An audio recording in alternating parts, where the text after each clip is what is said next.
Hello, everyone. Pressing 1, 2, 3. Pleasure to welcome you all here. For those who don't know me, I'm ILR School Dean Alex Colvin. It's my pleasure to welcome you here to the kickoff keynote address for our annual Union Days event. This is one of the highlights of the ILR calendar. Union Days is a sort of celebration of something that's really essential to the school.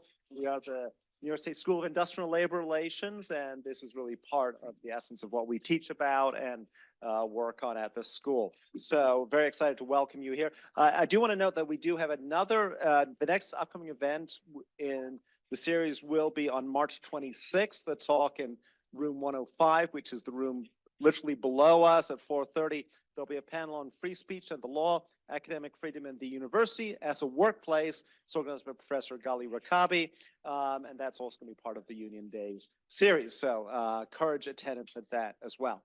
I do want to thank the organizers of today's event, the Work Institute team that is behind this, leadership of Risa Leibowitz, so big shout out to them. Big shout out to Pam Geldner, to Teresa Woodhouse, to Jen Morley and Betsy Wiggers from the ILR communications team, and of course to John and the tech services team who make everything work correctly and allow you to hear me and our speaker today. It is my absolute pleasure to introduce today's speaker, Randi Weingarten, the president of the American Federation of Teachers, who will be giving our keynote address today. It's a real pleasure to welcome her back to campus. She is an alumnus of the school, and we're very proud of that. One of our most distinguished alumni, and a real pleasure always to have her back on campus. Following her time at ILR, as many of our students do, she went on to law school and is a graduate of Cardozo Law School. Following law school, she initially practiced at Strux, Lavin, and then became counsel to the United Federation of Teachers President Sandra Feldman, where she took a leading role over a couple of decades in really the core bread and butter work of unions, negotiating contracts, representation of teachers through the grievance and arbitration procedures. Amidst that busy work of negotiating and enforcing agreements, she also taught as a teacher in Clara Barton High School, teaching history in Brooklyn during the 1990s. In 1998, she was elected as president of the UFT, subsequently re-elected 3 times by the membership of the organization. And in that role, she served as really one of the central figures of labor relations in education in New York City, representing the 200,000 members of the UFT there in the city. In 2008, she was elected as president of the American Federation of Teachers, and served in that role since that day, representing today the 1.75 million members of the AFT. In that role, she's been a powerful. I did hear a preview at lunch today that hoping for 1.8 million by maybe a year or two from now. So they're on the growth trajectory. In that role, she has been a powerful national voice on issues of education and labor. She's been a strong representative of teachers who are often given lip service as the heart of our education system, but whose voices aren't always heard. And President Weingarten has been central in making sure that teachers' voices are heard in policy debates. Her address today is going to be on unions, labor, and freedom of expression. That's something that those of us who study labor, the global labor movement, know is really central to free societies. If you look from Solidarity, struggles in Poland, to COSATU in South Africa, a free and independent trade union movement is really central to free and democratic societies. And we're very much excited to have her here and looking forward to hearing her address today. Over to President Weingarten.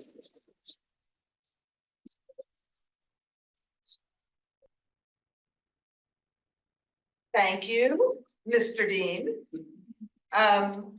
I love my new water jug. So am I on brand today? I see there's other water jugs here too. I love being here. And in a moment of such craziness in terms of the country and the world, it's just great to be with all of you.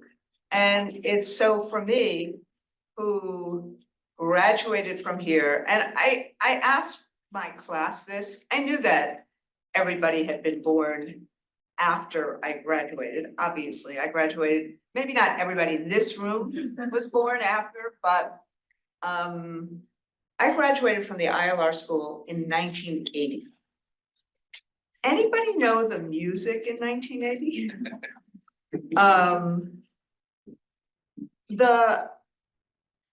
And every time I come back to campus, what I feel is just a sense of optimism and a sense that the future is in front of us.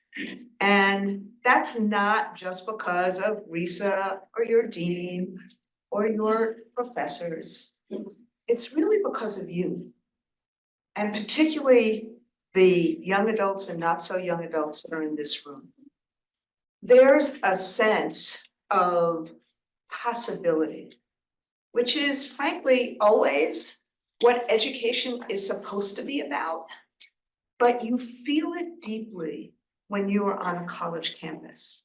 And I think it's one of the reasons, and this gets to, you know, the lecture I'm supposed to give today, which I have and I will give, but there's this sense, and those of you who are taking my class, you're going to hear this every day.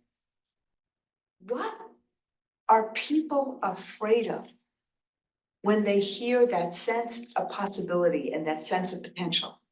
Why are people afraid of knowledge? Why is there a fear of higher education? Why is there a fear of teachers? Why is there a fear of free expression? What is it about voice and dignity and agency for all that creates this fear? And what really, truly can we and should we do about it? And I think that, you know, I've seen around campus, which is in some ways, given what is also going on in campuses across the country. And by the way, just so you know, the AFT now represents 70% of the higher ed staff that is organized in a labor union throughout the United States. So I spend a lot of time on campuses, not on my alma mater per se, but I spend a lot of time on campuses. And the AFT is also, so you know, the fastest growing healthcare union, one of the fastest growing healthcare unions in the United States, and the second largest nurse union right now. We represent over 200,000 healthcare employees, including 100,000 nurses. That is beyond the school nurses in K through 12. So we now no longer call ourselves the American Federation of Teachers. We now call ourselves AFT because we represent education, healthcare, and public services. And when your dean, we were teasing at lunch about 1.8 million. For those, how many people in this room are interested in the union side, the labor side of labor relations? Okay, so for those of you who are, how many people are not? Okay, so I'm gonna talk right to you. But what's happened is that there's been a 60 or 70 year assault on labor unions and the labor movement and what it is supposed to do in the United States. And now in the last 2 or 3 years, you know, you can see it from, and this campus, fantastic about what you did with Starbucks workers and employees, and woohoo, they are now on their way to a union, and Starbucks has taken that step to negotiate with them. Not so much Amazon, that's next, but those of us who've been around for a long time, and I said this, I think at lunch today, or maybe lunch yesterday, they've been working me very hard. I really actually need a collective bargaining contract with them. But but we organized from scratch 82 units last year. Now, some of them are as small as 4 people, like a library outside of Columbus, Ohio. And some of them are as large as 1,800 to 2,000, like a hospital in Vermont. 82 units in 1 year. That has never happened in our union, except for maybe when in the early 60s, when teachers were getting organized. That is massive. And a lot of it is because of you. Not you, the ILR school, but a sense in this country that something's just off and wrong. And that people who play by the rules and work really hard are not getting their due. And the people who feel this most are young people between the ages of 18 and about 30. In the last Gallup polls and AFL-CIO polls that were done right around Labor Day, because we always love polling about labor right around Labor Day, is 80 or 88% of young people, if they could join a union, would. So something is changing in terms of the climate of union organizing. And part of it, I would actually argue, is we're in this huge, big fight. And I've said this in class, I'll probably say it 5,000 times for those of you who are in my class. I love saying that for those of you who are in my class, is that we are in this huge fight between chaos and community, as King did say in his last book. We're in this huge fight of division and fear versus hope and aspiration. And on some levels, think about the organizing as a union is an incredibly important step of people coming together to fight for themselves, to fight for their benefits, to fight for voice, to fight for all of that. And this is where this lecture starts, because it all really starts with voice and with expression and with freedom. And so I think that the notion today, not simply because of all the issues, obviously, surrounding Gaza and Israel and what has happened in terms of protest and academic freedom, but just that sense of voice and dignity and expression and how it kind of nests in labor and in democracy. And so let me take a few minutes to throw out some concepts to you. So one is this: you heard from the dean, and both a teacher and a lawyer. So I'm going to ask you, how many of you know the 1939 Supreme Court case, Hague versus CIO? Okay, I didn't know it either. And look where I am. But it's really interesting to talk about freedom of expression and assembly using that case as a starting point as opposed to others. Now, who was Hague? I'm not talking about the CIA director. We're not having a conversation about CIA directors, whether it's Pompeo or Hague or any of those. You can ask me questions about that later, and I am not the most dangerous person in the world. But Jersey City's mayor in the 1930s was a guy by the name of Frank Hague. He was a machine politician, penchant for corruption, and he decided that he was going to stop the union organizing that was going on in Jersey City. Anybody know where Jersey City is?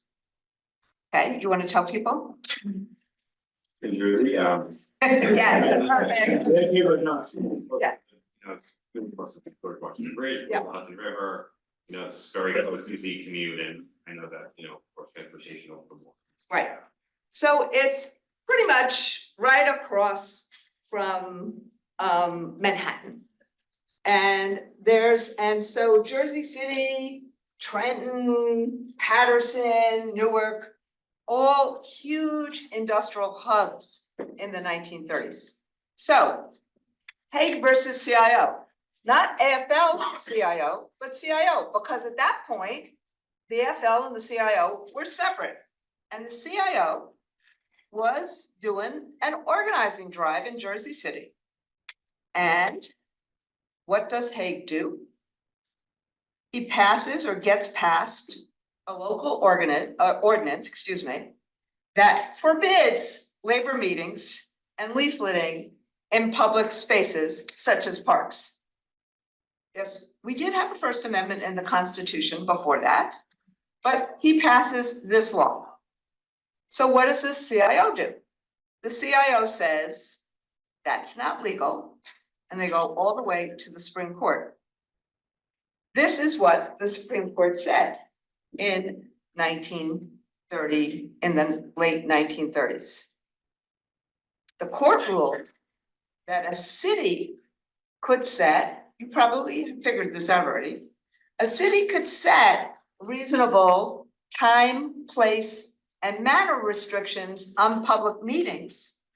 Restrictions that had to be content neutral. But this kind of complete ban, no. You can't have a complete ban, and you can't prohibit a specific point of view.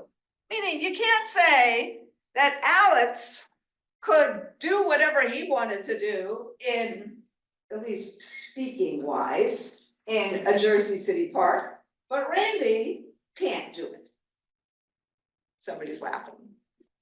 So that's half my battle. I want people to laugh. Because as my wife says, joy is an act of spiritual and political resistance. So I'm going for the joy. But seriously, so it has to be content neutral, and you can't just prohibit one particular viewpoint.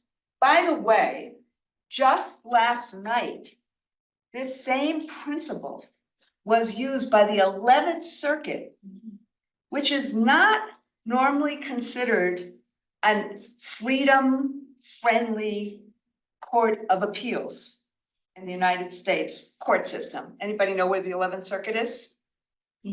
Florida.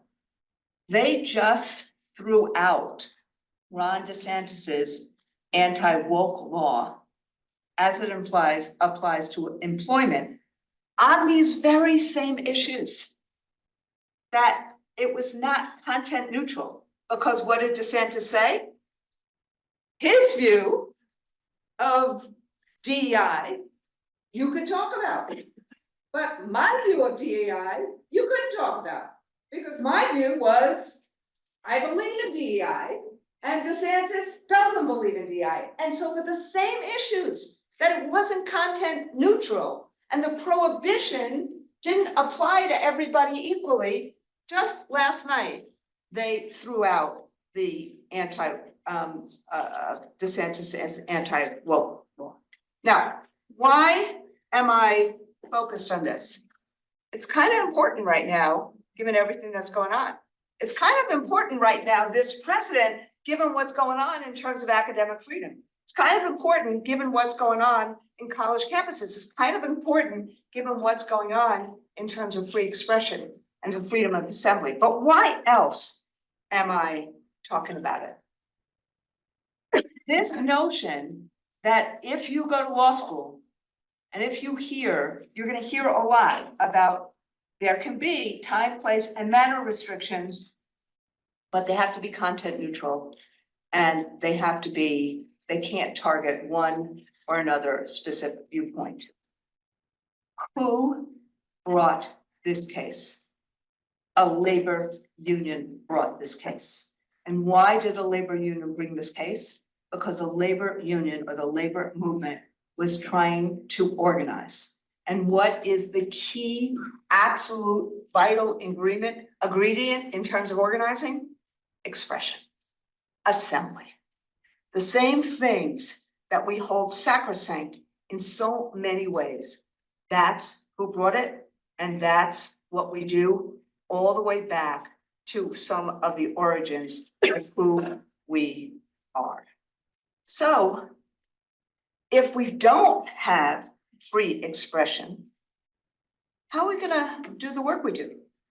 How are we gonna ensure that people have a right to vote or to express themselves in work or express themselves outside of work?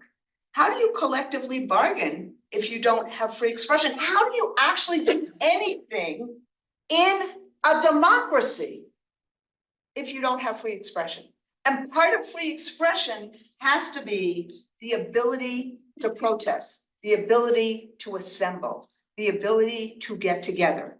And to get together, obviously, not as one person, but as a multiple of more than one person.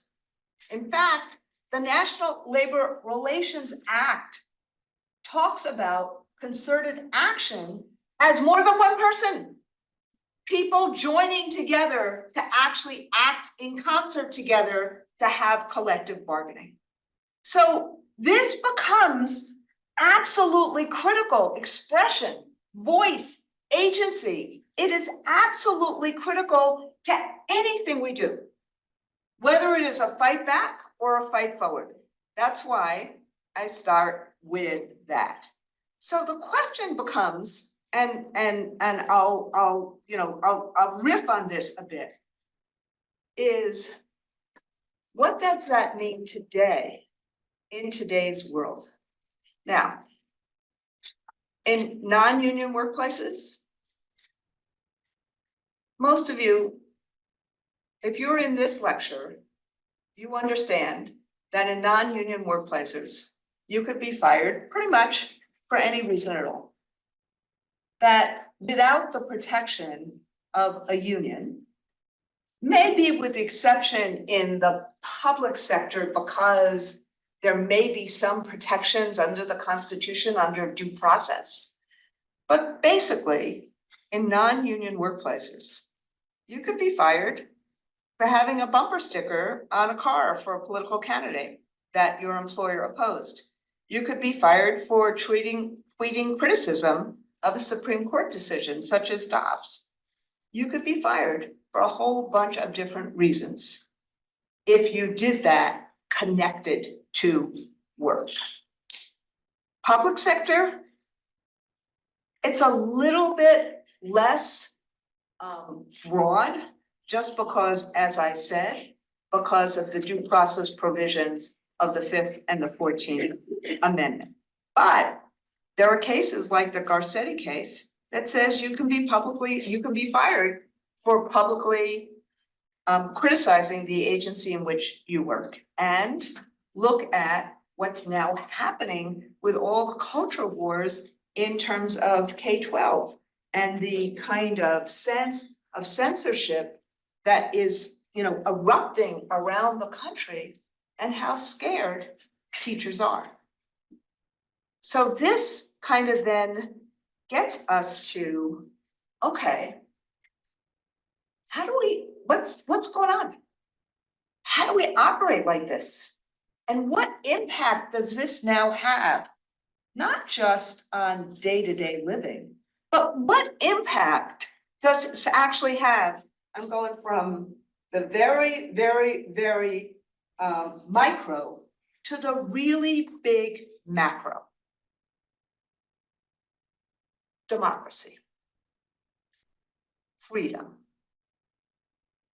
struggle. You heard the dean talk about what unions have been involved in, like in South Africa, in Poland. We were very involved as the AFT in Solidarność. Many of us were involved in the anti-apartheid movement in South Africa and in trying to lift up those unions as a way of moving forward with a more democratic governance.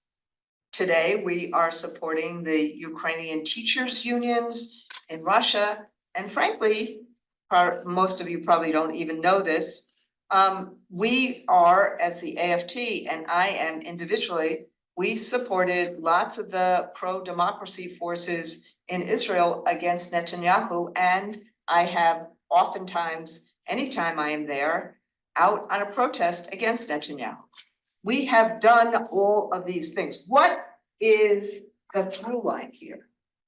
It's the same focus about making sure that expression and voice and agency, regardless of what you think, regardless of your views, that in and of itself is absolutely imperative. And it is one of the things, yes, we have it from the First Amendment in the Constitution as construed by Hague versus CIO, or CIO versus Hague, Hague versus CIO, sorry. But what it means, that through line, is there internationally as well. And why is it that the first thing authoritarian governments go after? We talked about this last night too, about book banning. What's the first thing that they go after? Expression, voice, freedom, speaking, communicating. So this notion of expression, of freedom of expression, of academic freedom, of being able to speak your truth, whatever it is, this is the quintessential, probably I would argue, most important piece of all of our freedoms. And so think about what's going on in terms of education right now. Our founding slogan over a century ago is democracy and education, education for democracy. And why? Because there was a sense, regardless of what we stood for, that this notion of freedom of expression was absolutely essential. And that when it's diminished or damaged, that diminishes the heart and soul of good teaching and learning. And so we get to, frankly, what's going on right now and how important this is right now and how important it is to protect this. So what we think about right now as the AFT, and then I'll get to college campuses in a second, and I'll get to our resolution about Israel and Gaza and how we try to knit the needle or knit, yeah, I guess knit the needle. What? Thread the needle, sorry. Thread the needle. Are about both how you fight hate and how you protect expression and freedom. I'll get to that in a couple minutes near the end. So what we understand is that whether or not we have the power in terms of collective bargaining, we have a need, remember, a need, a right, push to make this happen, regardless of how vilified we get, to protect the freedom to teach and the freedom to learn.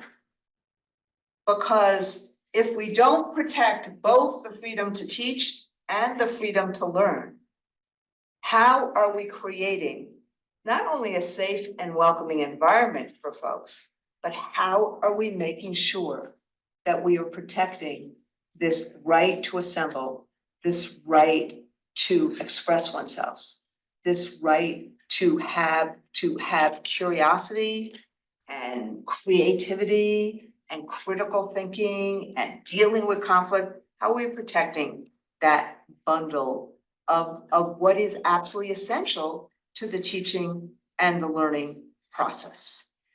And I would argue that, and I can talk about a bunch of different ways that we're doing it, but I would argue that that freedom that we are trying to protect as a labor union, that freedom that we are trying to protect as educators, I would argue that that freedom is also pretty essential for democratic citizenship.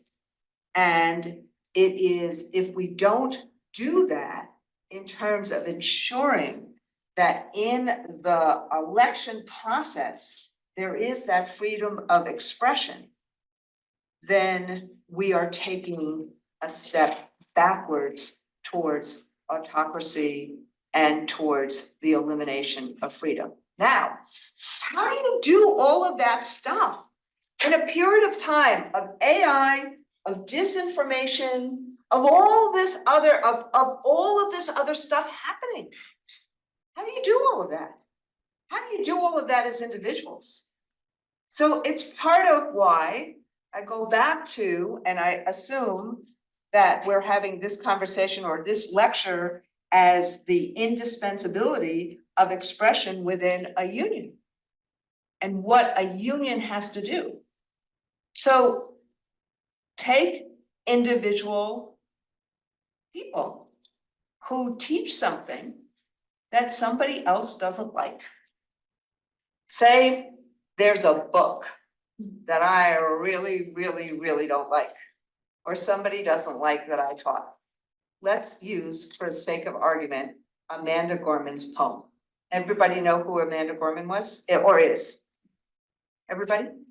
Show of hands.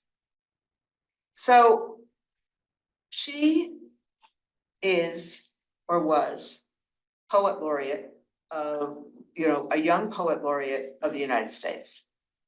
She did a poem for Joe Biden's inauguration. She wrote that poem. She's a brilliant, brilliant young lady. She wrote that poem a few weeks before the inauguration. Anybody here, have you ever read the poem? So about a year ago, someone in Florida, using the new Floridian laws, went to the Miami-Dade school system and said her poem should not be allowed to be read in Miami-Dade elementary schools. Now, what section of her poem did they not want to be read? One that talked about the history of slavery. And she made a beautiful, I don't have it with me, but she made a beautiful comparison or contrast between the history of her forefathers and foremothers and what she was doing that day. And they didn't like the people who said that they were going to protest this. They didn't like that provision. So what did many of us do? We fought that. We fought that in Miami-Dade. We fought that by the labor movement, others, PEN, America. We said, this is just wrong. We fought that publicly. We embarrassed the state. And on that one, DeSantis relented. Although what he also said a few weeks beforehand, when I put a list of books, which we then found out actually were banned, they went after me and others and said they had not banned any of these books. Over the course of the last year or so, as late as, or I think last week, DeSantis got up in a press conference and said their book banning had gone too far and they needed to revisit it. Now, what happened between what they did with Amanda Gorman and now? Do we think that DeSantis just woke up one day and said, oh, I was wrong? One of the things that happened is he didn't win the presidential primary against Trump. That's one of the things that happened. But what else happened? People fought for the freedom to read, the freedom to teach, the freedom to learn. As DeSantis and others were banning books or getting school boards to ban books based upon what people had said, some of us, we're giving books out. Told this to my class yesterday. By May, we will have given out 10 million books. Pretty powerful. When others are banning books, we're giving books out to children and to communities. Saturdays, Sundays, we have community events. 200 last year, giving books out. The power of expression, the power of the freedom to read, the power of the freedom to learn, the power of the freedom to teach. So we didn't simply go to a tweet and say, this is bad, although we did plenty of that, or a thread and say, this is bad, and we did plenty of that, or Facebook and say, this is bad. But through the concerted action of a union, working with community, we fought back in a way that protected free expression by fighting book bans. That's the kind of work that happens to protect free expression. And we didn't say, okay, we're protecting this book versus that book. We said the notion of book ban. Parents should have the right to say to a kid, maybe not when they're, 25, 30, or 18, but when they're 6 years old, a parent has a right to say a kid shouldn't read this book. But that doesn't mean that parent has that right to say that about every other kid. And that's part of the fight that we've done.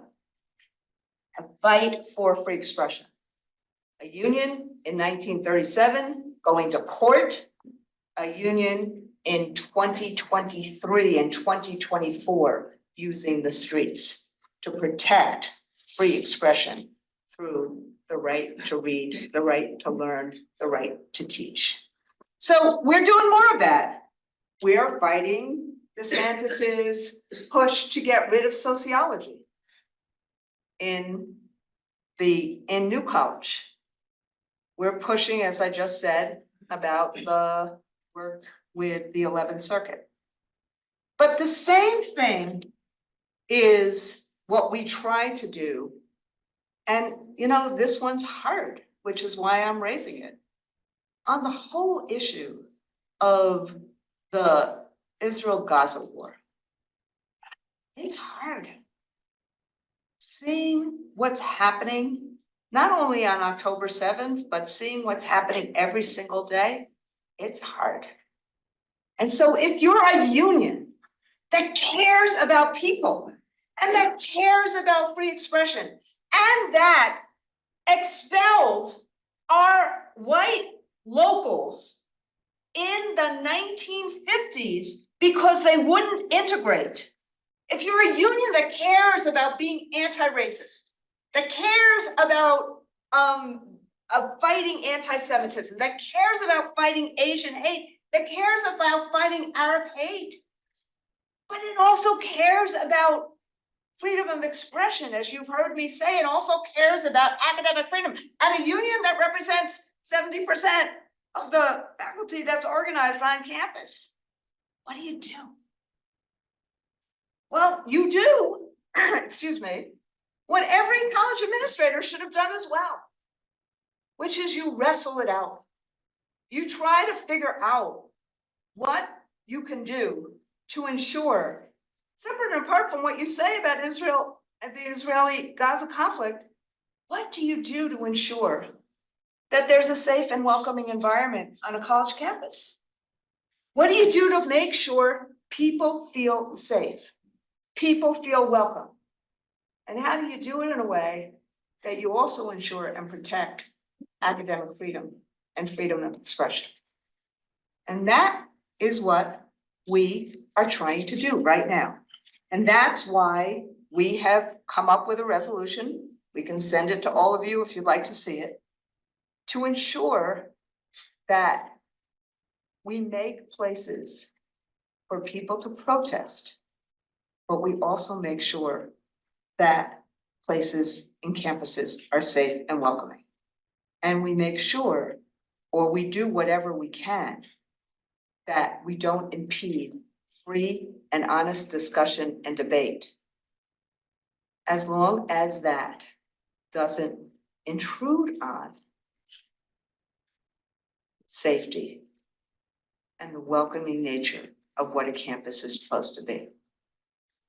Same position as we had in the 1930s, when we wanted to organize unions, and we said, let us have free expression to do it. And a boss said no, and the court said, yeah, you can have reasonable place, time, and manner restrictions, but you can't restrict the content, and you can't say, you can speak, but I can't speak. And that's part of why our union, and you can imagine in our union, we got lots of different views. From the left of the left to, we represent correction officers in Montana and New York. So you can imagine the wide variety of views in our union. And yet, our executive council passed this resolution unanimously. Saying and sending a message to everyone, we can figure this out.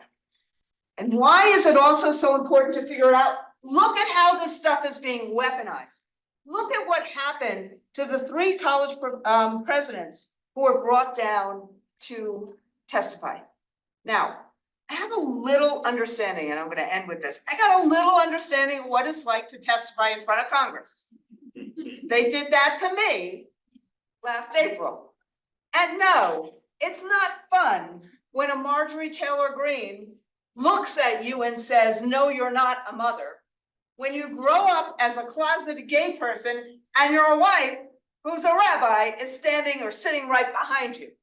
And when you say, yes, I'm a mother by marriage, and she questions who you are as an individual. No, it's not fun to sit through that. But you have to be able to fight the fight for what your values are and who you are. And what has happened, unfortunately, is that the extremists have now used what is a legitimate issue, fighting hate, fighting anti-Semitism, fighting anti-Arab hate. It's a legitimate issue. There's too much. There has been an eruption of anti-Semitism. There's been an eruption of anti-Arab hate. We see it differently in different places throughout the country. And I'm sure there are people in this room who feel it. But there has to be a way that we protect freedom of expression and protect the values of humanity and of ensuring that people have freedom and opportunity to live their lives and to pursue everything that they want to pursue for themselves. And that's part of what we have to learn as people who protect rights and protect expression and protect democracy. And unfortunately, what's now happening is that the fight against anti-Semitism is now being looked at as a fight against DEI. And that's 2 values that need to be lifted up and protected. We need to have places in this country that are diverse, that are inclusive, that believe in equity and opportunity. And we need to fight hate. And we need to be able to have that kind of freedom of expression. Now, I believe that we're going to be able to do this. But the only way we can do this, meaning the battle against discourse of hate and the battle against incitement of violence and the battle against censorship of dissenting or controversial perspectives, all of those battles are ones that we can do if we can, as a community. That's part of the reason I'm talking about controversial subjects.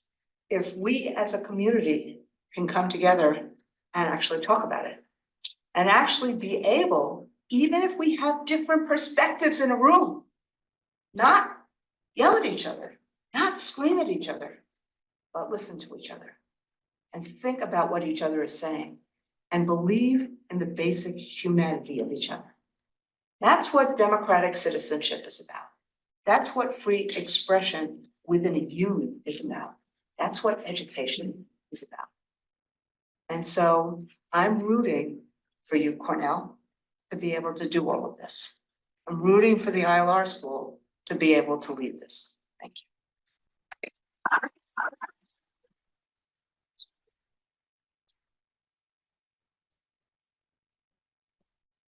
Okay, questions, comments? Questions?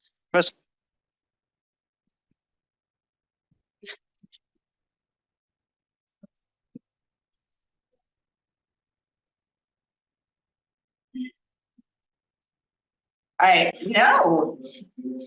Right now, so far, we've not been met at the bargaining table of waiting on.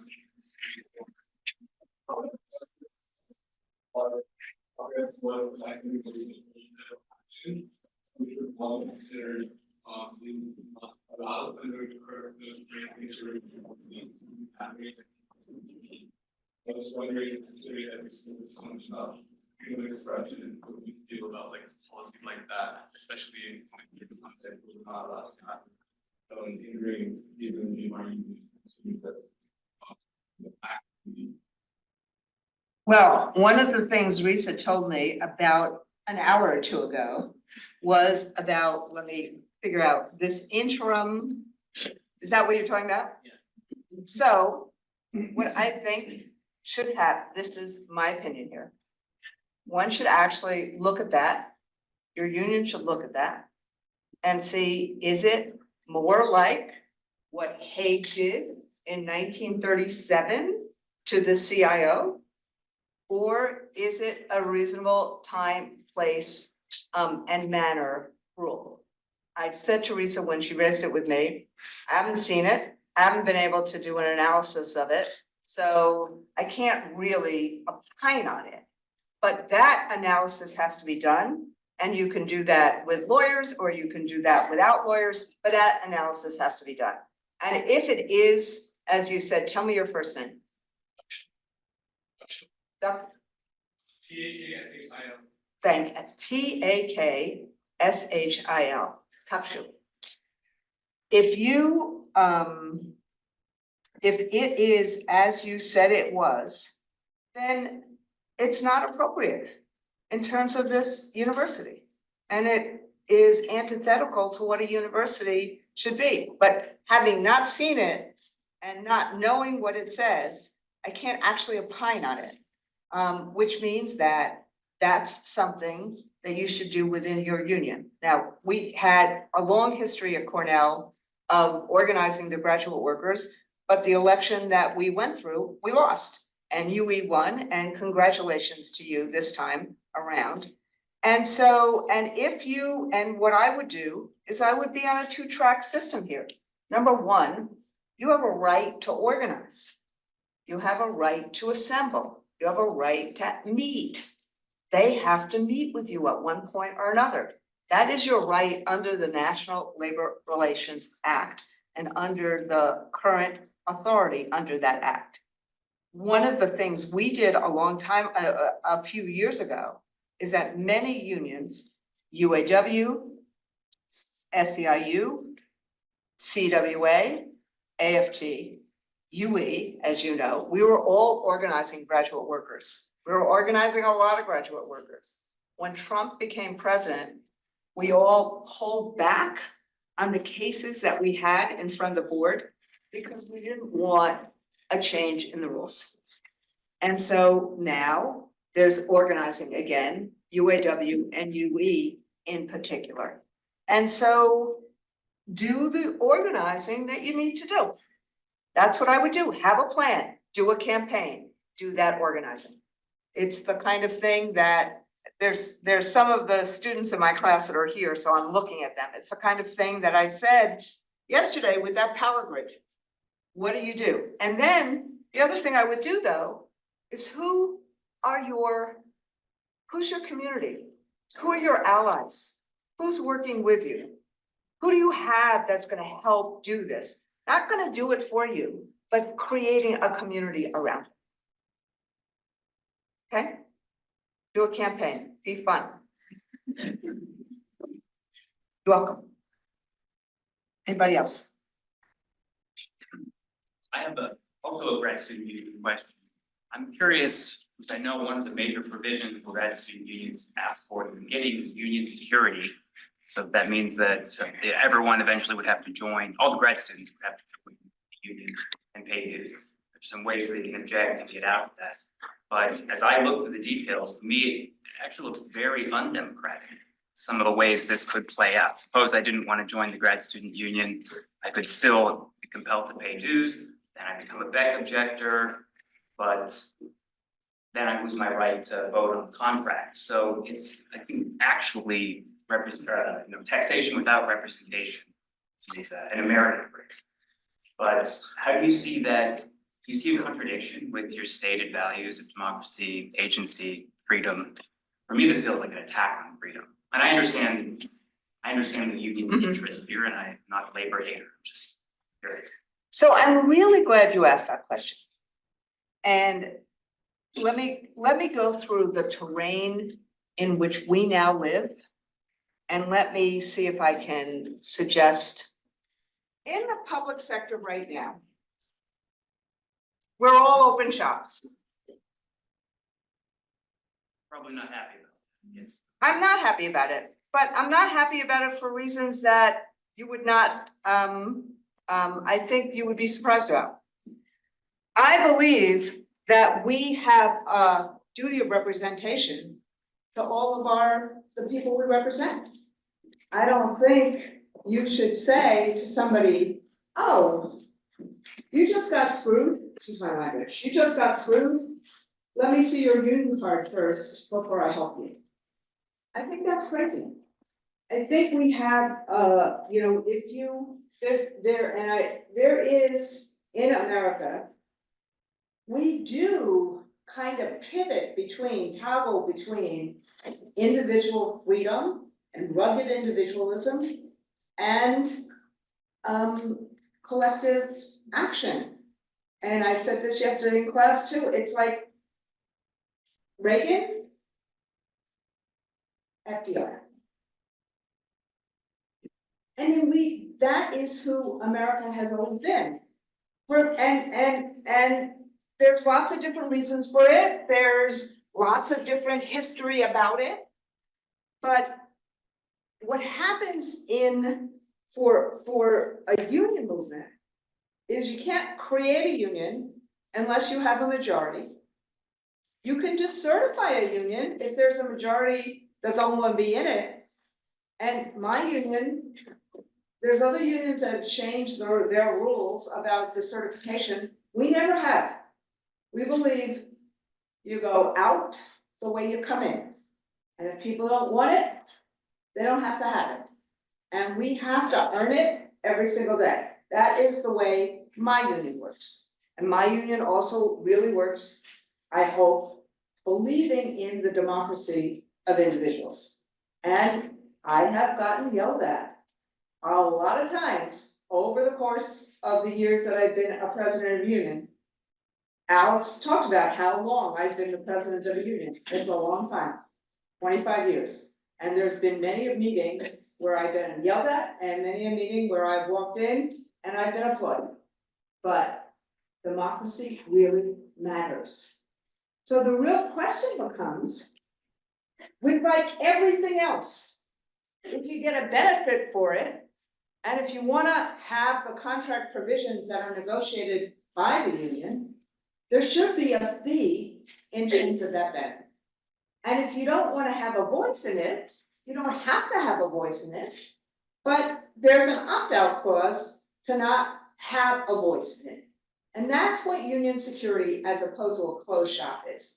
Closed shops are illegal, but union security essentially means that you get the benefits of the union representation, but you don't have to join it.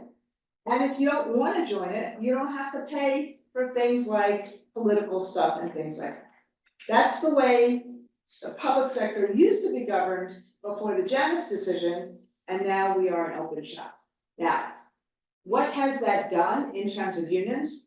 My union, my local union, 99% of the people who are represented have joined the union or rejoined the union.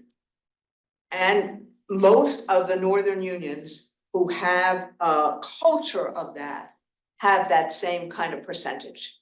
In the South, people don't have that kind of percentage. People don't have that kind of culture. And it has hurt their density and it has hurt their power. Does it hurt us? No, it has not hurt us. The Janus decision has not hurt us. But what it has done is it has actually meant that more resources go to the collection of dues, to talking to people about joining the union, as opposed to the work we do. And you see that all the time in terms of our Southern Union. And what it also has done, interestingly enough, is it has made people more reluctant to compromise. It has made our membership more separate in terms of the kinds of things that we see. It's actually produced more strikes, not less strikes. It's actually produced less kind of compromising with management or compromising on things or taking risks on different things because people are scared. Now, we're overcoming that, but it's been interesting to watch what it's done. So I would just say, you have a right not to join, you have a right, to vote against, you have a right of all of those things. But if the union actually negotiates the terms and conditions, that's what the fee is for. To that, so it's kind of like a service fee. And I would look at it that way. That's how I look at it. In relation to your work in Florida, how does the AFT look to respond to the wave of decertifications across the state in the wake of SB 256? So anybody know what SB 256 is?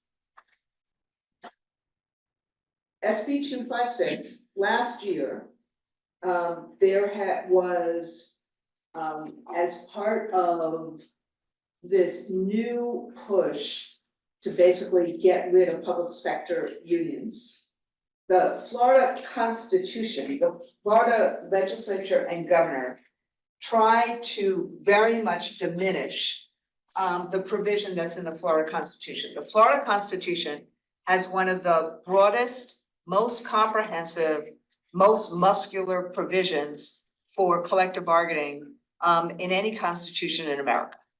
So the DeSantis can't just say, like Scott Walker did, get rid of all of this because it's in the Constitution.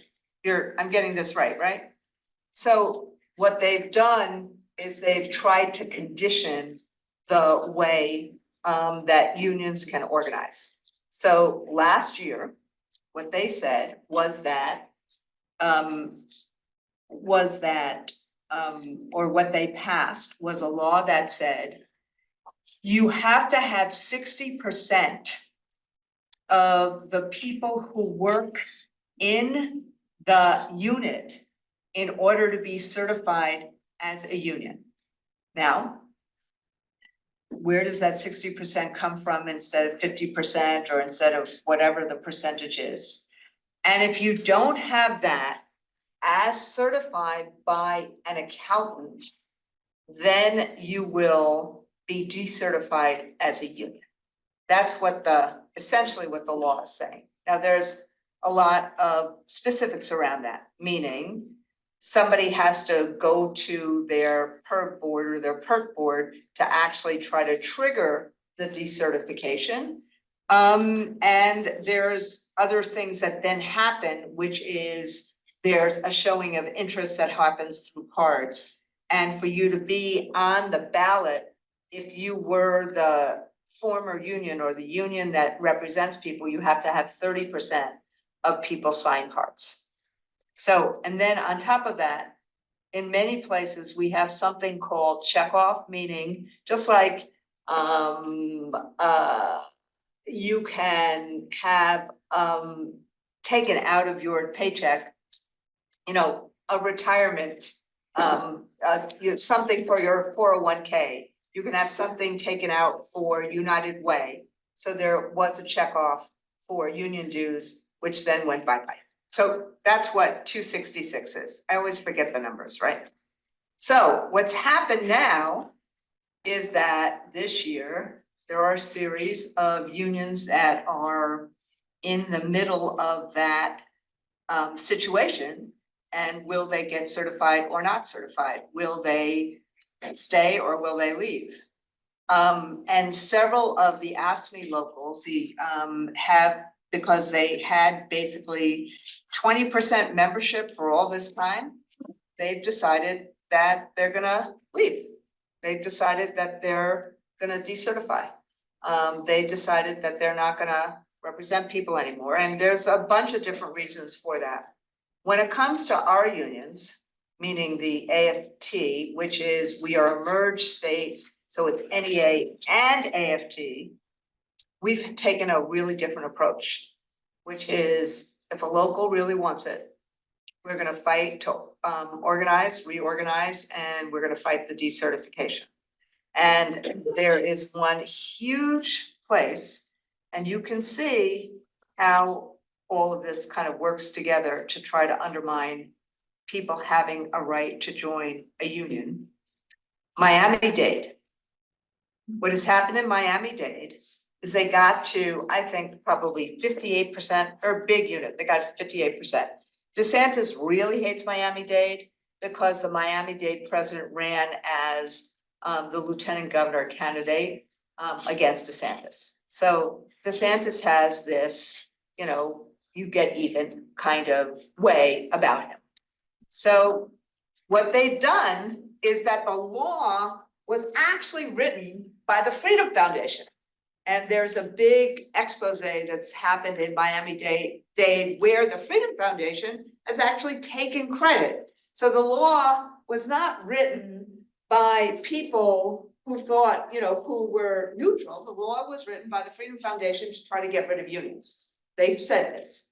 And what they're now doing in Miami-Dade is that the Freedom Foundation has set up a runt group to run against Miami-Dade. But what the Freedom Foundation is trying to do, which is why they have not yet triggered the decertification, is they got to get 10% of the people in Miami-Dade in order to trigger the decertification. And evidently, they have not yet gotten 10% in Miami-Dade to trigger decertification. And they are completely shocked because very quietly, we've gotten between 40 and 50% of the cards. And so we went up to PERT in Tallahassee. We gave them all the cards. People were shocked because they thought they had, the anti-union group thought they had us dead to rights, and they're shocked. And so they have not yet triggered the decertification. I would say that if they get the 10%, which they have not yet gotten, we will have an election. And based upon my read, and I've been down there several times, and I will be down there March 10th with my local, we will win overall. Because what's happening is, even though some people in the local, like the gentleman who asked the question, you know, just like in this room, not everybody likes the leadership that people have. They want different leaders. But what we're seeing from the work that we're doing with the Miami-Dade locals is whether they like the leadership or whether they don't like the leadership, or whether they like or don't like everything that the union does, they don't want to be unprotected in this moment. So that's why I think, despite literally millions of dollars that Freedom Foundation have spent to try to create a competitive union or association, they can't get the 10%. So where it's, from our purposes, what we're doing, again, this is the way we operate. I don't swoop in anywhere and say, follow my lead. I do like what the UAE did with you here. The local has a voice, the local has the agency, and what we do is we support and we help. So we're pretty good at organizing these days, and so what we did was they asked for some people to help them, and we helped them. And we helped create the strategy that they use to get what they've done. And Broward, Orange, and all the other big units that are being attacked right now are utilizing the same strategy. I went through Orange, so it feels really good to hear that. But what about the ones that just fell short? Because I saw that many had membership in like the 40s and worked their way up to 55, maybe If all the they way up are- to 59, just didn't make it. So if they are ours, meaning if they are part of AFT, I've talked to ASME, I've talked to others, but if they're part of AFT and they are trying and they want to stay as a union, we are supporting them in this card process. That's what we're doing. So it means they'll probably trigger an election, but we're supporting. Again, it's together, we can accomplish what's impossible alone. And it's this notion of having each other's back and being able to be there when somebody is the most vulnerable. That's what a union is supposed to do. I'll never forget it. My union, my local, was started in the 1960s. So there was lots of different locals before my local in New York City. There was the, women's high school division. There was the men's high school division. There were like 5,000 different groups. They all came together in the 1960s and 1960 and they formed the UFT. And they had no power. And who helped them? The IBEW. And who helped them? The garment worker unions. So we feel like we have to help. Somebody is really vulnerable. That's what a union is about. You help, you fight. You fight for fairness, you fight for dignity, you fight for justice. How much time? Yeah, do I one more have? question. Okay, Yeah. let me take these two because I said both. You first, yeah. So right now I'm working as a debate coach for this debate academy that I attended in high school. And right now I'm on maybe like my 5th or 6th late paycheck. It's like 5 days late, and I just like Debate coach here at Cornell, somewhere else. It's Give me, like a private firm. okay. Yes. And then basically all the other workers at this workplace are also feeling similarly upset about this because we all have our bills to pay, we all have things to do, it's like a basic violation of our rights. And this boss, like our manager, is someone I've known personally since I was like pretty young, like for a lot of my life. I guess how does one go about unionizing and basically confronting a manager when you're in a position where you have a personal relationship with them and the structure of the workplace is somewhat informalized and very small? So it's a really great question. It's not one that I should be answering publicly for you, except to say this. Our theory of the case always is create a community around you. Do not do this alone. I need a whole lot more information to know whether it's covered by the act, whether there's other ways, but wage theft is wage theft.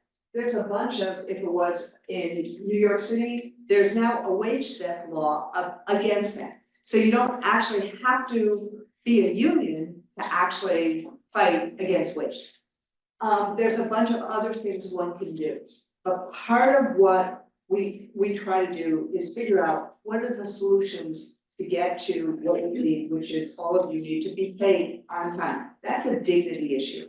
That's something you've worked, you should get paid. There shouldn't be a question.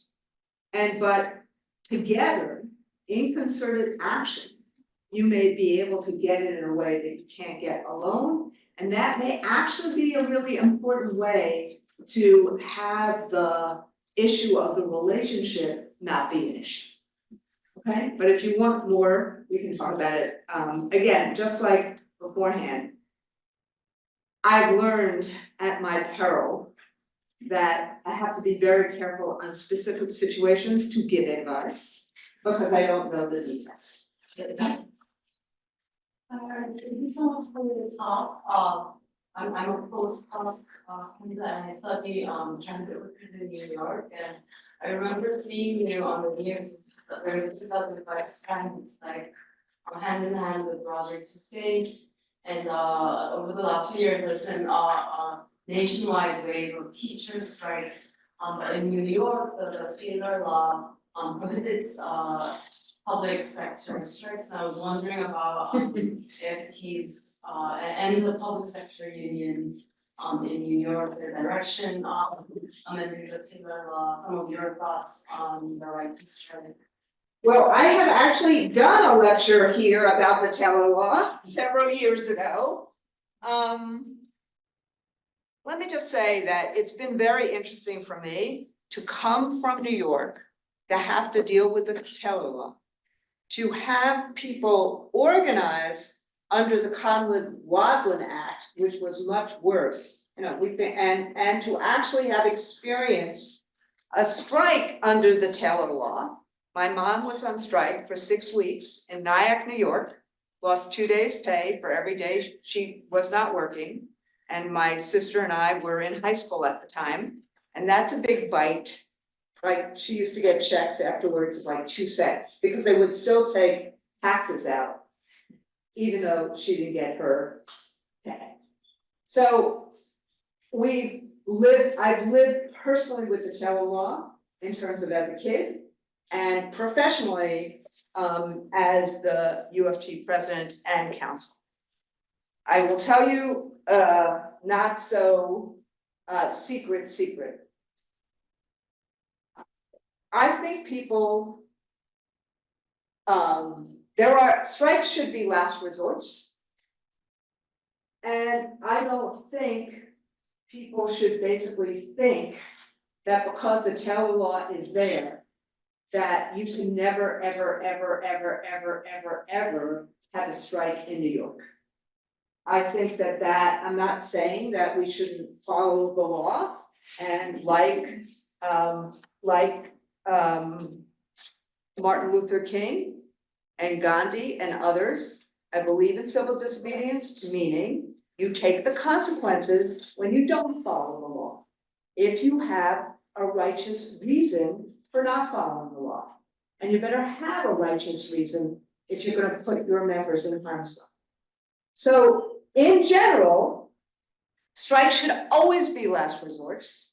In places where somebody says, we're going to go on strike first, that is an unsuccessful strike, and that is a power trip as opposed to using a strike to get what you're trying to do, which is better terms and conditions for either your students or for yourselves or for your community, whatever it is. So that's the way I think about it writ large, nationally. And you can't be afraid of a strike, and you can't be strike happy. Strikes are a tool like other kinds of tools. And so in New York, there's something really important that's also in the Taylor law that isn't in a lot of other laws, particularly in the private sector, which is that terms and conditions continue after the expiration of contract. So most of the time, it doesn't put workers in harm's way, which is part of the reason why it works. And then there is a dispute resolution process of fact finding or arbitration or things like that. So do I think the Taylor law needs to be changed? Yes. Have I tried to change it over all these years? Yes. Are there benefits in there in terms of the right to collectively bargain? Yes. Are there other ways of trying to also get to what you need in addition to a strike in New York State? Yes. So it's a complicated answer, to a really important question. Thank you very much, everybody.